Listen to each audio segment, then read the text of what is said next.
দুর্গাপুরের কাঁকসার গোপালপুরের মহাদেব ধীবর প্রায় ২৫ বছর ধরে বেসরকারি নিরাপত্তা রক্ষীর কাজ করছেন। এখন তিনি নিরাপত্তা রক্ষীর কাজ করেন মুচিপাড়ার রায় মার্কেটের একটি কসমেটিক্সের দোকানে।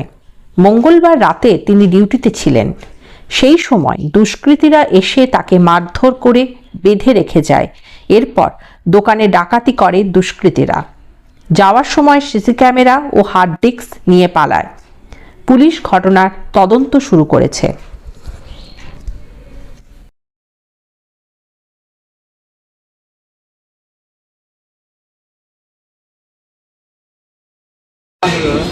কসমেটিক এসে কি দেখতে পেলেন?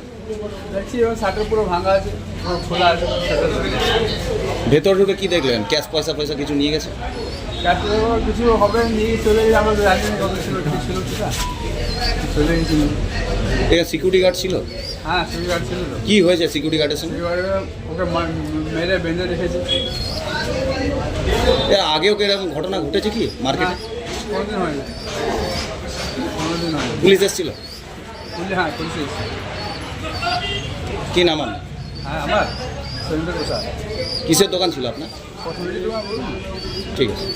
কোথায় করতো? পাড়াতে হ্যাঁ, কি তারপর? মুচি পাড়ায় কাজ করতে করতে কালকে বলছে রাত্রে চোরে ওকে বেঁধে রেখেছে। বেঁধে রেখে পরে আর ও ঝাপড়ি করেছে। করার পর ও ফেলে দিয়ে পরে হয়তো চুরি চপটা করেছে কি জানি না, দিয়ে ও রেখেছিল। তো একদম সে মানে মোড়ার মতন পড়েছিল। ওইখানকার লোক দেখে ৮টা সাড়ে ৮টার সময় দেখেছে যে সব এ তো খুব ভালো, এ কোনো কারো অন্যায় করে না, কোনো একটি কারো কোনো জিনিস ইয়ে করে না। ওরা মুচিপাড়ার লোক ওকে খুব ভালোবাসে। তো তারপরে ওরা দেখে করে ওরা এই নিয়ে এসে ভর্তি করেছে। তারপরে আমাদেরকে ফোন করে। সিকিউরিটি গার্ডের কাজ কতদিন ধরে করতো? তার 25 বছর হলো। কি চোরেরা এসে বেঁধে রেখেছিল? কি শুনলেন? বলছে বেঁধে রেখেছিল, চোর দিয়ে মারধরও করেছে? চোররাই মারধর করেছে। যিনি কাজ করতেন নাম কি আছে?